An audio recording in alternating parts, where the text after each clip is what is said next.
Ne confondez pas le mouvement avec le progrès.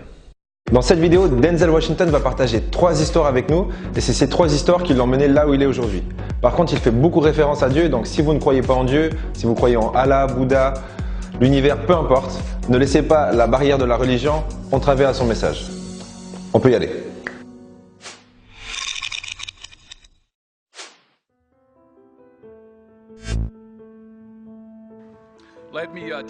Laissez-moi profiter de ce moment pour féliciter chacun d'entre vous chaleureusement aujourd'hui. Vous êtes diplômés. Vous l'avez fait. Vous avez réussi. Félicitations à vous. Et en plus, vous l'avez fait par vous-même. Personne ne vous a aidé. Non, ce n'est pas vrai. Vous savez, c'est ce que je pensais quand j'étais jeune et que je commençais à réussir en tant qu'acteur. Je rentrais et je disais à ma mère, « Maman, est-ce que tu penses que ça va vraiment arriver ? Je vais devenir si connu, je vais pouvoir vous aider tous, et je pourrais faire ci et je pourrais faire ça. » Elle m'a répondu, « Mon petit, calme-toi tout de suite, calme-toi tout de suite. Calme-toi tout de suite. Si seulement tu savais combien de personnes ont prié pour toi, combien de groupes de prière elle a mis en place, combien d'habits de prière elle t'a donné, combien de fois elle m'a éclaboussé avec de l'eau bénite. »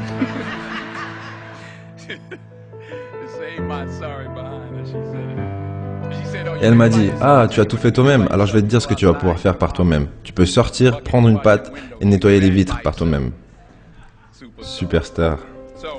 Donc, je vous dis tout ça parce que je veux féliciter tous les parents et amis et la famille et les tantes et les oncles, les grands-mères, les grands-pères et les profs, les amis et les ennemis. Toutes les personnes qui vous ont aidé à être qui vous êtes aujourd'hui. Félicitations à vous tous.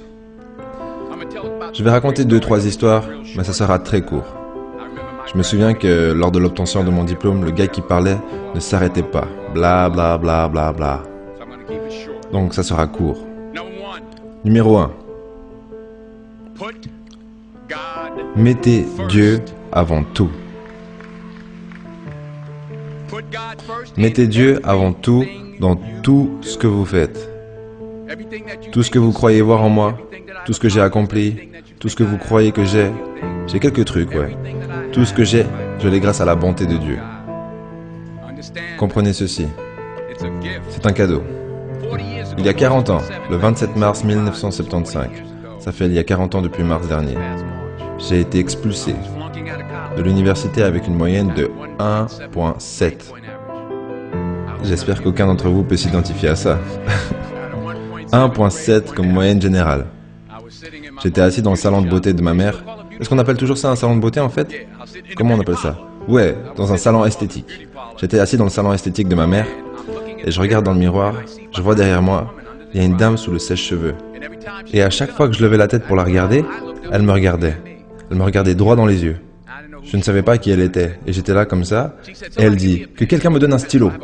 J'ai une prophétie. » Le 27 mars 1975, elle m'a dit « Mon petit, tu vas voyager dans le monde entier et parler à des millions de personnes. » Alors que moi, je venais de me faire expulser. Je pensais peut-être rejoindre l'armée, je ne savais pas trop quoi faire en fait. Et elle vient me dire que je vais voyager dans le monde et parler à des millions de personnes. Mais j'ai voyagé partout dans le monde. Et j'ai parlé à des millions de personnes. Mais ce n'est pas la chose la plus importante que j'ai eue en termes de succès. La chose la plus importante, c'est que ce qu'elle m'a dit est resté dans ma tête depuis ce jour-là. J'ai été protégé, j'ai été dirigé et j'ai été corrigé. J'ai gardé Dieu dans ma vie et il m'a gardé humble. Je ne suis pas resté tout le temps avec lui, mais il est toujours resté avec moi. Donc restez avec lui, dans tout ce que vous faites. Si vous pensez que vous voulez faire ce que vous pensez que j'ai fait, alors faites ce que j'ai fait. Et restez avec Dieu. En tant qu'être humain, on a un héritage biologique, ou plutôt neurolinguistique, qui fait qu'on apprend mieux et qu'on se souvient des choses à travers les histoires. D'ailleurs, je dirais même qu'on vit notre vie et on va de l'avant dans la vie à travers l'histoire qu'on se raconte au quotidien. Et du coup, peu importe votre religion, comme je le disais au début de la vidéo, l'histoire que vous vous racontez, l'idée que vous avez de la vie et de l'aide qui vous est apportée de l'extérieur ou de l'intérieur, peu importe, va être réelle si vous le croyez vraiment. Et ce qu'on peut prendre Ce qu'on peut tirer de ce que Denzel Washington vient de nous dire, c'est simplement que on va forcément croire en quelque chose. Et croyez en quelque chose qui est plus grand que vous, peu importe ce que c'est en fin de compte. Pourquoi? Parce que un squelette avec un petit peu de chair, ça tient pas. Pas très longtemps déjà, et il y a des intempéries, et pendant ces moments difficiles, de pouvoir faire référence et demander de l'aide à quelque chose qui est plus grand que vous, à une idée qui est plus grande que vous, sera sûrement l'élément qui vous permet de continuer. Numéro 2. Échouer grand. C'est exact. Échouer grand. Aujourd'hui, c'est le début du reste de votre vie. Et ça peut être effrayant. C'est un nouveau monde, c'est un méchant monde. Mais vous ne vivez qu'une fois. Donc faites ce qui vous passionne. Prenez des risques. Professionnellement, bien sûr. N'ayez pas peur d'échouer. Il y avait un vieux test de QI où il y avait 9 points. Et il fallait tirer un trait en passant par ces 9 points sans lever le stylo. La seule façon de le faire était de sortir de la boîte. Donc n'ayez pas peur de sortir de la boîte. N'ayez pas peur de penser en dehors de la boîte. N'ayez pas peur d'échouer grand. N'ayez pas peur de rêver grand. Et souvenez-vous que les rêves sans un objectif ne sont que des rêves. Et ils nourrissent la déception. Donc, ayez des rêves, mais aussi des objectifs. Des buts de vie, des buts pour l'année, des buts pour le mois, des buts pour la semaine, des buts pour la journée. J'essaie d'avoir un but tous les jours. Des fois, c'est juste de réussir à ne pas injurier quelqu'un. Des buts simples, mais ayez des buts. Et comprenez que pour accomplir ces buts, vous devez appliquer de la discipline et de la consistance. Pour atteindre vos objectifs, vous devez appliquer de la discipline, ce que vous avez déjà fait, et de la consistance. Tous les jours, pas uniquement le mardi en manquant d'autres jours. Vous devez y travailler. Vous devez planifier tous les jours. Vous connaissez cette citation qui dit « Nous ne planifions pas pour échouer, nous échouons à planifier. » Travailler dur, ça fonctionne. Travailler dur, c'est ce que les gens qui ont du succès font. Et dans ce monde, des messages et des tweets dans lequel vous vivez, souvenez-vous que ce n'est pas parce que vous faites beaucoup plus de choses que vous accomplissez plus de choses. Souvenez-vous de ça. Le fait de faire beaucoup plus ne veut pas dire que vous accomplissez beaucoup plus. Ne confondez pas le mouvement avec le progrès. Ma mère me disait, tu peux courir sur place tout ce que tu veux et arriver nulle part. Donc continuez à vous battre, continuez à avoir des objectifs et continuez à progresser.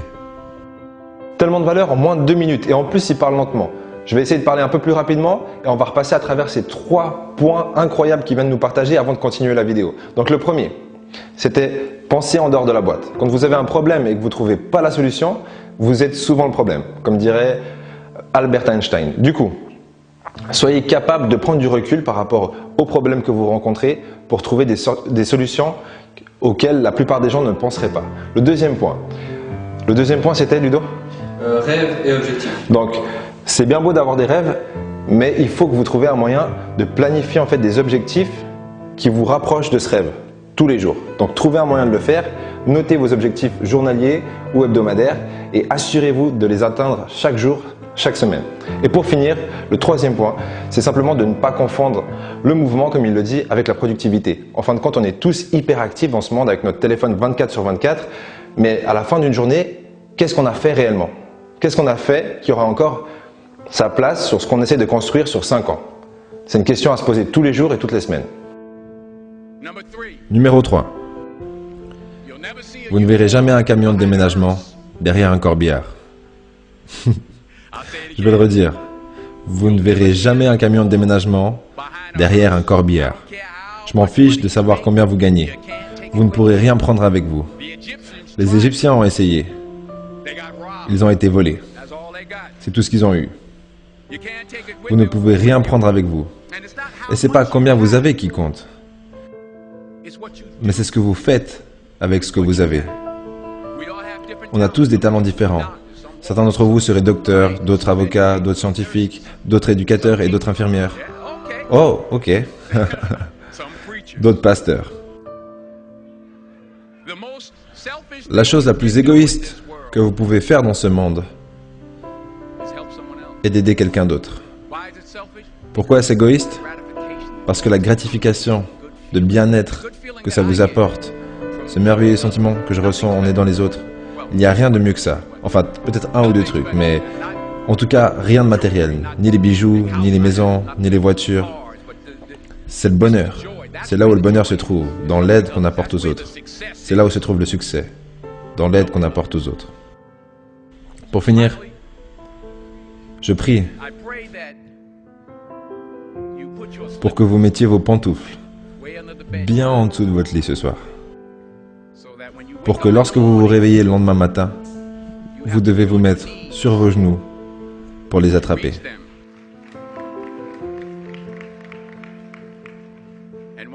Et quand vous serez là en bas, dites merci. Merci pour la bonté. Merci pour la pitié. Merci pour la compréhension. Merci pour la sagesse. Merci pour mes parents. Merci pour cet amour. Merci pour cette gentillesse. Merci pour l'humilité. Merci pour la paix. Merci pour la prospérité. Dites merci en avance pour ce qui est déjà à vous. C'est comme ça que j'ai vécu ma vie, et c'est l'une des raisons pour lesquelles je suis où je suis aujourd'hui. Dites merci en avance pour ce qui est déjà vôtre. Bon, pourquoi je fais ça, je vais vous l'expliquer tout de suite, et comment j'utilise ce collier, je vais vous l'expliquer aussi. Mais il vient de parler de gratitude en fin de compte, il dit dites merci pour ci, dites merci pour ça. Mais c'est pas juste un concept spirituel, même pas du tout un concept spirituel, et c'est pas non plus un concept de positive attitude. Donc les sceptiques, calmez-vous. Je vais vous expliquer ce que c'est plutôt un entraînement neurolinguistique. Vous allez être la personne qui est capable de voir le bien et la bonne idée partout. Du coup, il faut être positif pour trouver des bonnes idées. Par exemple, vous avez une personne qui se plaint et tout, bah vous n'êtes pas en train de vous dire « ouais, mais tout le monde est en train de se plaindre ». Vous entendez une plainte et du coup, vous avez une idée business par exemple. Et ça commence par cette reprogrammation neurolinguistique qui vous entraîne à voir le bien partout et l'opportunité partout. Et comment je procède? J'ai ce collier et du coup, à chaque perle que je passe, je suis reconnaissant pour quelque chose que j'ai, que j'aurai. C'est des petits trucs, des gros trucs. Vraiment, j'essaie de toucher à tout.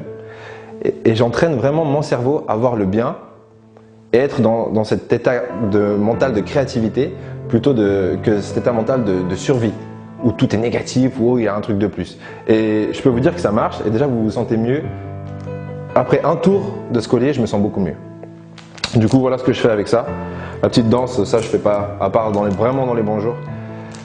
Et voilà, ayons un peu de gratitude. Un désir profond dans votre cœur pour quoi que ce soit de bon est une preuve venant de Dieu qui vous a été envoyée en avance pour vous indiquer que c'est déjà à vous. Je vais le redire. Un désir profond dans votre cœur, cette chose que vous ressentez, peu importe ce que vous voulez faire, cette chose que vous voulez faire pour les autres, pour grandir et pour gagner de l'argent. Ce désir, ce sentiment, c'est une preuve de Dieu qui vous a été envoyé en avance pour vous indiquer que vous l'avez déjà. Et tout ce que vous voulez de bon, vous pouvez l'avoir. Donc, réclamez-le. Travaillez dur pour l'obtenir. Quand vous y arrivez, retournez-vous et aidez quelqu'un au passage. Apprenez, enseignez. N'aspirez pas juste à gagner votre vie. Aspirez à faire la différence. Merci. Peu importe d'où vous venez et peu importe votre religion, j'espère que cette vidéo vous aura motivé à faire une différence. Pour vous, pour votre entourage et tous ceux que vous côtoierez dans votre vie. Putain, c'est beau ce que je viens de dire. Du coup, sur ce, cliquez sur le lien qui se trouve dans la description pour avoir le livre Motivation, kit de survie, tuer le confort, votre vie en dépend. Et on va sans plus attendre découvrir le prochain épisode. Mais avant ça, est-ce que tu as liké cette vidéo? Oui ou non? Non? Oui? Bon, prochain épisode. Ma troisième règle est ignorer les haters.